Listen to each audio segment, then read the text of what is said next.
এই ঠান্ডার মরশুমে হালুয়া খেতে কিন্তু দারুণ লাগে, সে যেটাই হোক, সুজির হোক বা গাজরের হোক। প্রথমেই ছোট ছোট করে কাজু আর কিশমিশ কেটে গরম তেলে ভেজে নিচ্ছি। কিছুক্ষণ কাজু আর কিশমিশটাকে ভাজা হয়ে যাওয়ার পর গ্রেট করা গাজরটাও ভেজে নিলাম। সেম কড়াইতে এবার সুজিটাও কিন্তু ভালো করে ভেজে নিলাম। হালকা লালচে রং ধরে গেলে ভেজে রাখা গাজর কাজু কিশমিশটাও মিশিয়ে দেব। এবার সব কিছুকে সময় নিয়ে মিশিয়ে নিতে হবে। খুব ভালো করে মেশানো হয়ে গেলে এর মধ্যে 1 বাটি দুধ দিয়ে দিলাম। এবার লো টু মিডিয়াম ফ্লেমে 8 থেকে 10 মিনিটের জন্য গাজার গাজার গাজার গাজার গাজার গাজার করে একদম ভালো করে মিশিয়ে নিলাম। এবার পরিমাণ মতো চিনি আর একটা এলাচ ফাটিয়ে দিয়ে দিতে হবে। এবার খুব अच्छे से গাজার গাজার গাজার গাজার করে মেলাতে হবে। ব্যাস, এবার হয়ে গেয়া। একটা থালার মধ্যে ঢেলে নিলাম।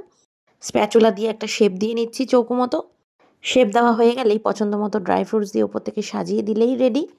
এবার এটা ঠান্ডা হয়ে গেলে বরফির আকারে কেটে নিন। ওহ, এত ভালো লাগবে না খেতে! একবারে লাজবাব! একটা খেলেই মনে হবে বারবার বানিয়ে খাই।